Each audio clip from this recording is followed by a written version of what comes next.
பாரியா, அது என்னன்னு போய் பாருடா.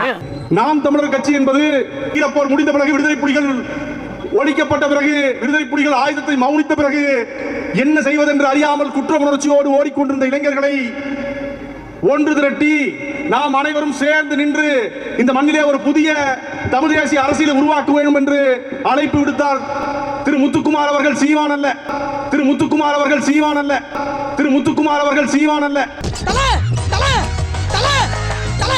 சீக்கிரம் வெளியே வா தல, சீக்கிரம் வா தல. என்னடா கட்டத்தோட ஆளு கடிச்சிருக்காங்க தல.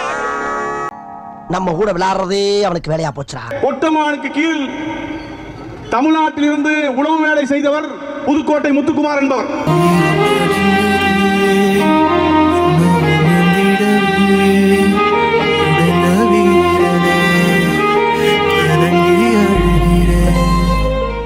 புதுக்கோட்டை முத்துக்குமாரும் மறைந்த மணிவண்ணனும் சேர்ந்து அவர்கள் இல்லத்திலே இருந்து நாம் தமிழர் என்ற இயக்கத்தை துவங்குகிறார்கள். சந்தோஷமா? நீ ஓனர் இல்லையா? ஓடரே, அவன் அப்படிதானே சொன்னா.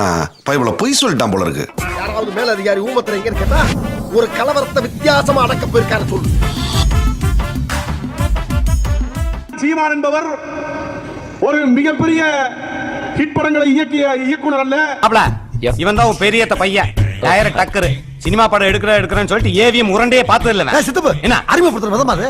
ராமேஸ்வரத்திலே அவர் பேச்சு பல்வேறு தமிழ்நாடு முழுவதும் பல்வேறு வீச்சை ஏற்படுத்தியது. அதன் மூலமாக பல்வேறு இளைஞர்கள் ஒன்று திரண்டு அங்கே சேர்ந்தார்கள். அப்படி சேரப்பட்ட இளைஞர்கள் ஒருவன் தான் நான். 12 கோடி மக்கள் தொகை கொண்ட இந்த தேசிய இனம் அடிவாங்கி அகதியாக ஓடுகிறது. இந்த அவலத்தை எவன் துடைப்பது? ஏங்க கில்லர் பிலிமிங்கறீங்க, கிங்காங்க காட்றாங்க. நீதான்டா அந்த குரங்கு. நானா அத்தாடி ரொம்ப கொடூரமா பேசியிருக்கேனே. 2009ஆம் ஆண்டு நாம் தமிழர் இயக்கம் துவங்கிய பொழுது சேர்ந்தவன். 2010ஆம் ஆண்டு நாம் தமிழர் கட்சி ஆரம்பிக்கப்பட்ட பொழுது அதில் இருந்தவன். 2010 இருந்து 15 வரை கோவை மாவட்ட செயலாளர், மாநில இளைஞர் பாசறை ஒருங்கிணைப்பாளர் போன்ற பொறுப்புகளை வகித்தவன். ஏன் பிறகு அந்த கட்சியிலிருந்து வெளியேறினேன்? இன்னைக்கு என்னெல்லாம் பண்ண போறாரோ. மிக நெருக்கமாக சீமானுடன் உணவருந்துவது, சீமானுடன் ஓர் தட்டிலே உணவுன்பது போல் இருந்த நான் ஏன் சீமானை விட்டு பிரிந்து வந்தேன்? இது நமக்குள்ளதான் இருக்கணும். கடுகளவு வெளியே கசிஞ்சா கூட முதலாளியை நீ உசுரோட பார்க்க முடியாது. என்ன காரணம்? சீமானின் முகத்துறையை திரையை கிழிக்க வேண்டிய தேவை இருக்கின்றது.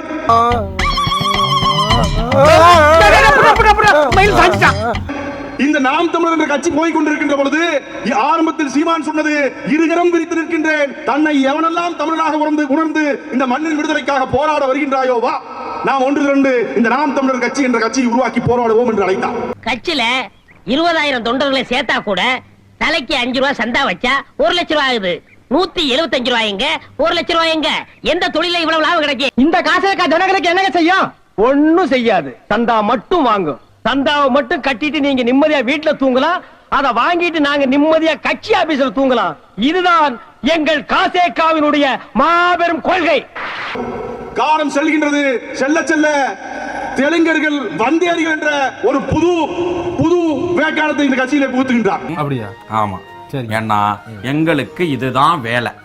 அப்பொழுதே நாங்கள் சந்தேகப்பட்டிருக்கின்றோம். என்னடா இருகரம் விரித்து நிற்கின்றார், அனைவரும் பாருகின்றனர் என்று அழைத்தவர் இது எப்படி வந்தேரி, கன்னடன், தெலுங்கர் என்று எடுத்து செல்கின்றார் என்று எங்களுக்கு எல்லாம் ஒரே குழப்பம். இவனே ஒரு ப்ராப்ளம். இவன் எந்த ப்ராப்ளத்தை சால்வ் பண்ண போறான்? ஏனென்றால் இந்த மண்ணிலே சீமானின் நாம் தமிழர் கட்சி வருவதற்கு முன்பு இந்த மண்ணிலே இருந்தவர்கள் பிரபாகரனின் தம்பிகளாக இருந்தவர்கள், விடுதலை புலிகளின் ஆதரவாக இருந்தவர்கள். அதில் மலையாளி இருக்கிறான், தெலுங்கன் இருக்கிறான், சேட்டான் இருக்கிறான், கன்னடன் இருக்கின்றான். அடக்குமுறை, ஒடுக்குமுறை, அந்த மண்ணின் விடுதலை எவனவன் நேசிக்கின்றானோ அவனெல்லாம் விடுதலை புலிகளின் ஆதரவாக இருந்தான். ஆனால் சீமான் என்ற ஈனப்பிறவி என்ன செய்தது? அடிச்சிட்டு ஒருத்தர் வெட்டிட்டு சாவுங்க. அப்போ ஆச்சு நிம்மதி கிடைக்கும்டா. அண்ணே நான் என்ன சொல்றேன், அவனடி அவன் ஒண்ணு அடிக்கட்டும். அந்த ஈனப்பிறவி காலம் செல்ல செல்ல முத்துக்குமார் என்பவர் இறந்த பிறகு நான் அடித்து சொல்கின்றேன், முத்துக்குமார் படுகொலை செய்யப்பட்டிருக்கிறார். உளவுத்துறையுடன் சேர்ந்து முத்துக்குமாரை சீமான் படுகொலை செய்திருக்கிறார் என்று பகிரங்கமாக நான் குற்றம் சாட்டுகின்றேன். சொல்லுங்க, நீங்க நல்லவரா கெட்டவரா? ஐயோ, வெளியே தெரிகிறது ஒரு உருவம், ஆனா உள்ள தெரிகிறது பல ரூபங்கள். அதெல்லாம் வெளியே நடமாட விட்டா பூமி தாங்காதுன்னு உள்ள ஒரு ஓரமா படுக்க போட்டிருக்கோம். அந்த முத்துக்குமார் இறந்த பிறகு, முத்துக்குமார் இறப்புக்கு முன்பு இந்த கட்சி என்பது ஒரு கூட்டாட்சி கட்சியாக இருந்தது. முடிவெடுக்கும் அதிகாரம் எந்த தனி மனிதனுக்கும் இல்லை. கூடி சேருவோம், கூடி இருப்போம், கூட்டங்களை பற்றி முடிவெடுப்போம், கொள்கைகளை பற்றி முடிவெடுப்போம். ஆனால் முத்துக்குமாரின் படுகொலைக்கு பிறகு அது அப்படியே கட்சியில் மாறுகின்றது.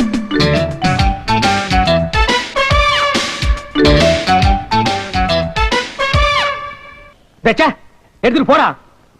இனிமே துண்டு போடுறது, இந்த பொன்னாட போத்தி ஏமாத்துற வேலையெல்லாம் வேண்டாம். நம்ம கட்சியில சேரணும்னு ஆசை இருக்கிறவங்க அண்டா, குண்டா, சில்வர் பாத்திரம், வாட்ச், மோதிரம், முடிஞ்சா 2 ஏக்கர் நிலம் எழுதி வைங்க. யூஸ் ஆகிற பொருளா கொடுங்க. மாறுகின்ற பொழுது தெலுங்கர் வந்தேரி என்ற அடையாளத்தை கொண்டு வருகின்றார்கள். அதன் பின்பு தந்தை பெரியார் தெலுங்கன், தந்தை பெரியார் வந்தேரி என்று கொண்டு வருகின்றார். சில பேருக்கு ரத்தத்தை பார்த்தா பயம், சில பேருக்கு நாயை பார்த்தா பயம், சில பேருக்கு பேயை பார்த்தா பயம்வாங்க. ஆனால் இந்த மண்ணில் மட்டும்தான் அறிவாளிகளை பார்த்தால் இந்த முட்டாள் கூட்டத்துக்கு மிகப்பெரிய பயம் எப்பயுமே இருந்தது. இந்த மண்ணின் ஒடுக்குமுறைக்காக, அடக்குமுறைக்காக, ஒடுக்கப்பட்ட மக்களுக்காக, பிற்படுத்தப்பட்ட மக்களின் உரிமைக்காக தன்னுடைய 94 வயது வரை மூத்த சட்டியை கையிலே பிடித்துக் கொண்டு போராடிய தலைவனை நீ தெலுங்கன் என்று கூறினால் உன்னை விட்டு விலக வேண்டிய தேவை இருக்கிறதா இல்லையா? எவன் அம்பேத்கரையும் பெரியாரையும் ஏத்துக்கலையோ அவனை நம்பாது. எவ்வளவு பெரிய அரசியல் கட்சியா இருந்தாலும் அம்பேத்கரை பற்றியும் பெரியாரையும் எவன் நம்பலையோ அவன் இந்திய மண்ணுக்கு சொந்தமில்லாதவன். அவனால் உனக்கு ஒரு ஆபத்து உண்டு என்பதை தெரிந்து கொள். எவன் அம்பேத்கர் வழியில் நடக்கிறேன், பெரியார் வழியில் நடக்கிறேன் என்று நடந்து காட்டுகிறானோ, அந்த கொள்கைகளை ஒத்துக்கொள்கிறானோ அவனை நம்பு. அம்பேத்கர் பெரியார் இல்லாத எந்த அரசியல் இயக்கத்தை நம்பாத. இதை இளைஞர்களே இன்று நான் கணித்து சொல்லுகிறேன். நாளை நான் உயிரோடு போனோம், செத்து போகணும், என்னை வேணாலும் அடிச்சு தவறானோ அதை பத்தி கவலை இல்லை. அதன் பிறகு சந்தேக கண் கொண்டு பார்த்தபோது அந்த சந்தேகம் எப்பொழுது உறுதியாகிறது என்றால், நாம் தமிழர் கட்சி என்ற பெயரை டெல்லியிலே பதிவு செய்ய வேண்டிய தேவை வருகின்றது. டெல்லியிலே நாம் தமிழர் கட்சியின் பெயரை பதிவு செய்ய வேண்டிய வந்தவுடன் அந்த நாம் தமிழர் கட்சி என்ற பெயர் யாரிட்டு இருக்கின்றது? தினத்தந்தி குடும்பத்தை சார்ந்த ஆதித்யார் அவரிடம் இருக்கின்றது, அவர் மகளிடம் இருக்கின்றது. தடா சந்திரசேகரும், துக்ளக் குருமூர்த்தியும், இப்பொழுது இருக்கின்ற கராத்தே ஹுசைனியும் 3 பேரும் சென்றுதான் சீமானுக்காக பேசி நாம் தமிழர் கட்சி என்ற பெயரை வாங்கி தருகின்றார்கள். ஒண்ணும் புரியலையே. அதான்டா பலானதுக்கு பலானது. தமிழ் தேசிய எழுத்து நிற்கின்றவன், விடுதலை புலிகளை எலிகள் என்று துக்ளக்களை எழுதுபவன், தமிழர்களை மிக கேவலமாக கொச்சையாக எழுதுபவன், துக்ளக்கை சார்ந்த பார்ப்பனன் குருமூர்த்திக்கு என்ன தேவை இருக்கின்றது நாம் தமிழர் என்ற பெயரை வாங்கி தருவதற்கு? இதுல ஏதோ சூழ்ச்சி இருக்கு. எனக்கு இப்போ ஒரு உண்மை தெரிஞ்சாகணும். தமிழ் தேசியத்தை வளர்ப்பதற்கு அவனுக்கு என்ன தேவை இருக்கின்றது? ஏனென்றால் இந்த மண்ணிலே முற்போக்காளர்களும் தமிழ் தேசியமும் திராவிடமும் தலித்தியமும் பெரியாரியமும் கம்யூனிசமும் அனைத்தும் ஒன்று கூடி நின்று மக்கள் போராட்டத்துக்காக போராடி இருக்கின்றது. அங்கே அந்நியப்பட்டு நிற்கின்ற ஒரே ஒருவன் பார்ப்பான், பார்ப்பனையும் சனாதானம். அந்த சனாதானம் நம்மை கூறு கூறாக உடைக்க நிற்கின்றது. அதற்கு சீமான் போன்ற எலும்பு துண்டுக்கு ஆசைப்படும் நாயை பயன்படுத்திக் கொண்டது. நம்ம இனம் அப்படிங்கிற அந்த வரையறைக்குள்ள தமிழ் பேசுகிற பார்ப்பனர்கள் வராங்களான்னு கேட்குறேன், வேற ஒன்றும் இல்லை. இப்ப வர்றாங்க தானே, நீங்க அப்படித்தானே பார்க்கணும். ஆனா தெலுங்கு பேசுறவங்க, கன்னடம் பேசுறவங்க நம்ம இனம் வரமாட்டாங்க. ஆனா தமிழ் பேசுற பார்ப்பனர்களை நம்ம இனம்ங்கிற வரையறைக்குள்ள வைக்கிறீங்க. வரத்தானே செய்யறாங்க, தமிழ் தானே அவங்க பேசுறாங்க. நம்மை கூறு கூறாக உடைக்க நிற்கின்றது. அதற்கு சீமான் போன்ற எலும்பு துண்டுக்கு ஆசைப்படும் நாயை பயன்படுத்திக் கொண்டது. பாருங்க, ஒரு நாடார் திருநெல்வேலியில் என்ன வழக்கு பேசுறாரோ அங்க இருக்கக்கூடிய பல்லரும் மரவரும் அதே வட்டார வழக்கு தான் பேசுவார். உசிலம்பட்டில் இருக்க பெருமலைக்கலர் பேசுற அதே வழக்கு தான் அங்குள்ள பறையரும் வண்ணாரும் பேசுவார். ஆனா தமிழ்நாடு முழுவதும் இருக்க பார்ப்பனர்கள் பேசுற மொழிங்கிறது எந்த வட்டாரம் எந்த ஊர்ல இருந்தாலும் அவங்களுக்குன்னு ஒரு தனி மொழி இருக்கு. இதெல்லாம் தமிழ் சமூகத்திலிருந்து தனிமைப்படுத்திக்கிற, தனி உயர்வுபடுத்திக்கிற ஒரு விஷயமாக தானே நீங்க பார்க்கணும். இது போன்ற கருத்துக்கள் நீங்களே பேசின ஆட்கள் தான், அதனாலதான் உங்கள்கிட்ட நான் கேட்கிறேன். நான் இல்ல அது இப்ப நீங்க அதை வந்து அவங்களை இப்படி தமிழர்னு அவங்க உணர்றாங்களா? உணர்ந்து தானே பேசுறாங்க. நம்மை கூறு கூறாக உடைக்க நிற்கின்றது. அதற்கு சீமான் போன்ற எலும்பு துண்டுக்கு ஆசைப்படும் நாயை பயன்படுத்திக் கொண்டது. 3000 ஆண்டுகளா இருக்கிற பார்ப்பனர்களை, பிராமணர்களை நீங்க எதிர்த்தீங்க. எதற்காக எதிர்த்தீங்க? அவன் வாய்மொழியும் தாய்மொழியும் தமிழாக இருக்கு. அவன் வீட்டுக்குள்ளேயும் போய் தமிழ் தான் பேசுறான். இவனை எதன் அடிப்படையில் எதிர்த்த? திராவிட பேரியக்கத்தின் பெருமகன் ஐயா கலைஞர் சொல்வார், அதுக்கு வழக்கம் இல்ல. அவர் அன்பு மகன் ஐயா ஸ்டாலின் சொல்வாரா? ஸ்டாலின் சொல்வார். மொழி வாரியாக இன உணர்வாளியை பிரித்து நீ வந்தேறி நீ ஓன் நாட்டுக்கு போ என்று உன் ஊருக்கு போ என்று சொன்னவன் அடுத்து வருகின்றான். தலித் தீர்த்துக்கு எதிரான கோட்பாட்டுக்கு வருகின்றான். கோகுல்ராஜ் என்ற மாணவர் படுகொலை செய்யப்பட்டதற்கு சீமான் என்ன சொல்றாரு? நீங்க சொல்லியப்ப எனக்கு தெரியுதா, நான் இனிமேல் பார்க்கணும் செய்தியை. நான் பார்க்கல, படிச்சுட்டு இருந்தேன். அப்புறம் திடீர்னு ஐயா அதை கூப்பிட்டோன்னே வந்துட்டேன். நான் திரும்ப படிச்சு பார்க்கல அப்படின்னா நீ படிச்சு கிழிச்சிட்ட. அப்ப எந்த பேசிஸ்ல இவங்க தற்கொலை பண்ணிக்கிட்டாங்க? நீ முன்னாடி சொன்ன எதை படிச்சுட்டு நீ சொன்ன? இளவரசன் ஆகட்டும், இவர் கோகுல்ராஜ்மா ஆகட்டும், அதை எதிர்த்து நின்று சமூகத்துல யுத்தம் செய்ய முடியாம போராட முடியாம அந்த தற்கொலை செய்து கொண்டு உயிரை மாய்க்கிறது அதுதான் பெரிய மனவேதனையா. ஏன்னா ஒரு கொலைகாரன் அவனை பத்தின ஒரு தீர்ப்பு வந்திருக்கு, அதை சொல்றதுல உனக்கு என்ன ஆச்சு? அதன் பின்பு இப்ப கடைசியா நீங்க பாத்திருப்பீங்க எங்க வந்திருக்காருன்னு. ஒரு பிரஸ் மீட்ல ஒருத்தர் கேள்வி கேட்கிறாரு, உன் பேர் என்னன்னு கேட்கிறாரு. முஸ்லீம் பேர், அவர் ஒரு இஸ்லாமிய சமூகத்தை சார்ந்தவர், ஒரு முஸ்லீம் பேரை சொல்றாரு. அப்படிதான் பேசுவேன் அப்படிங்கிறார். உங்க பேர் என்ன மட்டும் அப்ப நீ பேசுவ. ஒன்னு ஐரோப்பிய மதம், ஒன்னு அரேபிய மதம். மரச்சக்கு இன்னைக்கு வரையில அது மாதிரி இருக்கு. வா திருப்பி வா. நாம நினைச்சுக்கிட்டு இருக்கோம் இஸ்லாம் கிறிஸ்தவத்தை ஏற்றுவது தேவனின் பிள்ளைகள்னு. அது சாத்தானின் குழந்தைகளா மாறி பல ஆண்டுகள் ஆயிடுச்சு. இந்த நாட்டில் நடந்திருக்க அநீதி அக்கிரமத்திற்கு பெரிய பொறுப்பேற்க வேண்டியது இஸ்லாமிய கிறிஸ்தவ மக்கள் தான். அப்போ பாரதிய ஜனதா பேசுகின்ற பேச்சை, எச் ராஜா பேசுகின்ற பேச்சை, பொன் ராதாகிருஷ்ணன் பேசுகின்ற பேச்சை தமிழ் தேசியம் என்ற பெயரில் இந்த மணி சீமான் பேசிக்கொண்டு நம்மை பிரித்தாலும் சூழ்ச்சி செய்து கொண்டிருக்கிறார் என்றுதான் அர்த்தம். ஆகவே தோழர்களே, இதுவரை எங்களது காசேகாவின் கொள்கையை கேட்டவர்கள், கட்சியிலே சேர விரும்புகிறவர்கள் நாளை காலை கட்சி ஆபீஸ் முன் வந்து சந்திக்கவும். இந்தப்பா இந்த சந்தாவை மட்டும் மறந்துடாதீங்க என்றுதான் அர்த்தம். இந்த சீமானை எதிர்க்காமல் இந்த சீமானிடம் இருக்கும் இந்த இளைஞர்களை, மூளைச்சலவை செய்து வைக்கப்பட்டிருக்கின்ற இளைஞர்களை தமிழ் தேசியம் என்றால் என்ன, உண்மை தமிழ் தேசியம் என்றால் என்ன, தலைவர் பிரபாகரன் எதற்காக போராடினார், பிரபாகரன் தியாகம் என்ன என்று சொல்லி அவர்களை அந்த இடத்திலிருந்து கடத்தி கொண்டு வர வேண்டிய, கடத்தி நம்மிடம் சேரவில்லை என்றாலும் அந்த சாக்கடையில் அவர்கள் இல்லாமல் அதிலிருந்து வெளியே கொண்டு வர வேண்டிய தேவை நமக்கு இருக்கின்றது. நம்ம பெத்த ராசா தப்பிச்சு ஓடிறியா? யார் பெத்த பிள்ளையா இப்படி இழுத்து வாயினா இருக்கானே? இதுதான் இப்ப பேசிட்டு இருக்கான். என்ன சொல்றான்? அந்த கட்சியில் இருக்கக்கூடிய சாட்டை துரைமுருகன் ஒருத்தர் இருக்கான், இந்த திருச்சிக்காரன் தான். என்ன தேர்றாங்க? 30 ஆண்டு காலம் அந்த மண்ணில் விடுதலைக்காக போராடியவர்கள், 10 ஆண்டு காலம் சிறையில் இருந்தவர்கள் வெளியே வந்து ஒரு பொட்டிக்கடை வச்சு வாழ்ந்துட்டு இருக்காங்க. டெய்லி ஒரு 100 ரூபாய் 200 ரூபாய் சாப்பிட்டு தோழர்கள் வாழ்ந்துட்டு இருக்காங்க. ஆனா நாம் தமிழர் கட்சி சீமானவர்கள் 13 ஆண்டுகள் ஆகுது. 2010 காரியமாச்சு. 13 வருஷமா எந்த வேலைக்கும் போகல. நாதாரித்தனம் பண்ணாலும் நாசுக்கா பண்ணணும்டா. ஆனா நம்ம பண்றது 4 பேருக்கு புரியப்படாது, தெரியப்படாது. இல்லைன்னா ஒரே வீட்டுல 15 வருஷமா இருந்துகிட்டு அந்த குடும்பத்தை ஏமாத்திக்கிட்டு தின்னுக்கிட்டு வாழ முடியுமா? அவ்வளவுக்கு கிரைண்டரா கிரைண்ட். நீங்கள் நானும் வேலைக்கு போனா காலைல சோறு திங்க முடியுமா? 13 வருஷமா வேலைக்கு போகாம 50 லட்சம் ரூபாய் கார்ல போறான். 13 வருஷமா வேலைக்கு போகாம 2500 ரூபாய் பேண்ட் போடுறான். 13 வருஷமா வேலைக்கு போகாம 5000 ரூபாய் சட்டை போடுறான்டா.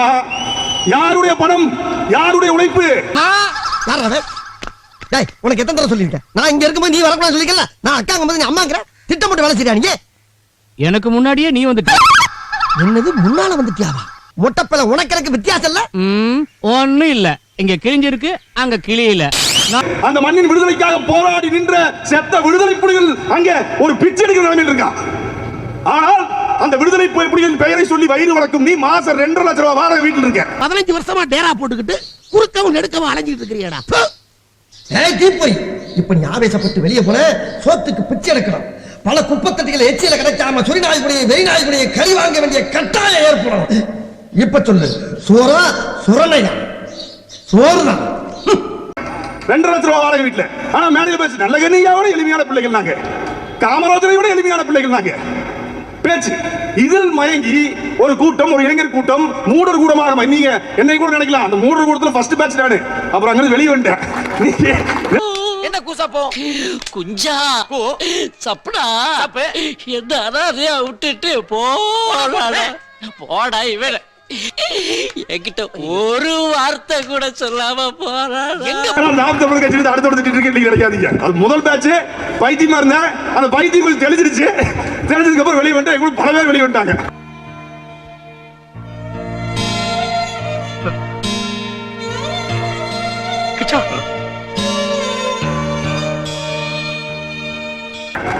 அது ஒண்ணும் இல்ல. அது கட்சிங்கிறது எப்படின்னா ஃபர்ஸ்ட் இயர் ஸ்டூடெண்ட் உள்ள போவோம் பாருங்க. அந்த தேர்ட் இயர் கோர்ஸ் முடிச்சு வர மாதிரி அந்த கட்சி முதல்ல அப்படியே பேச்ச கேட்டு உள்ள போவோம்.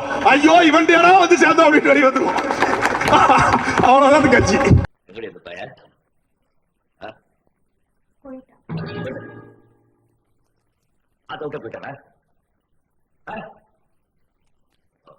அது வேற ஒண்ணும் இல்ல.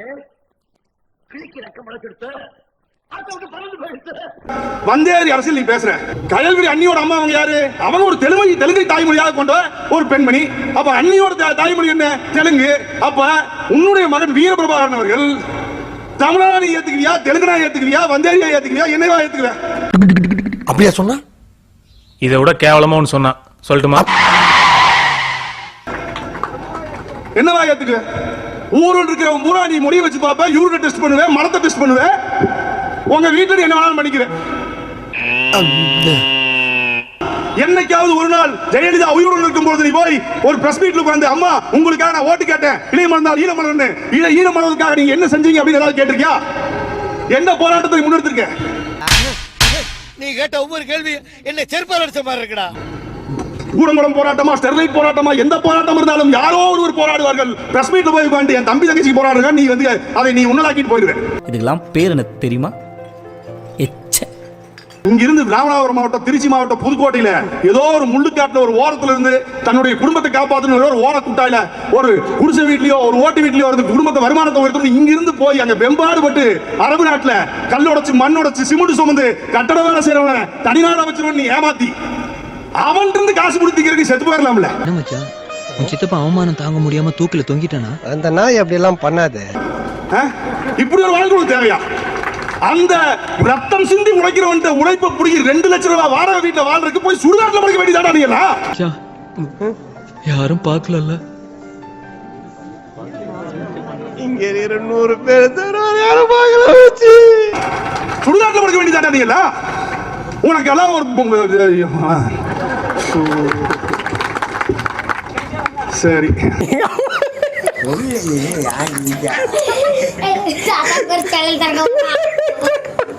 சிறையிலிருந்து நீ வெளியே வந்த இன்ன வரைக்கும் சிறை வழக்கு அப்படின்னா நேரா கேரளா திருவாண்டத்துக்கு ஓடி வர தெரியல சீமானே. என்னைக்காவது வேல்முருகன் போய் கைதானார், கைது பண்றான் ஜெயில இருந்தார். கருணாஸ் போய் கைதானார், எம்எல்ஏ இருக்கும்போது கைது பண்றான் ஜெயில இருந்தார். இது வரைக்கும் வழக்கு போட்டு ஒரு தடவை போய் காவல்துறை கைது பண்ணி கேட்டிருக்கியா? ஆனா புலி, நான் தான் புலி. மேடையில ஏறினா அகநானூறு புறநானூறு, கீழே 200 200 300. எனக்கே சிரிப்பா இருக்கு. அரசியல் தயவு செஞ்சு மக்களை நீங்க ஒன்ன புரிஞ்சுக்கணும்.